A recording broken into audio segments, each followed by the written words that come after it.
तोते टोपी रखियो अज कढी तोखे मोकी वठियो तोते टोपी रखियो अज कढी तोखे मोकी वठियो बेटे बेटे बाकी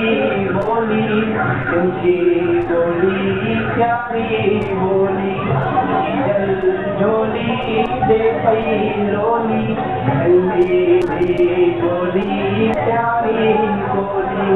शाह भिकाई वारी बोली तुझा जाए प्यारी बोली शाह भिकाई वारी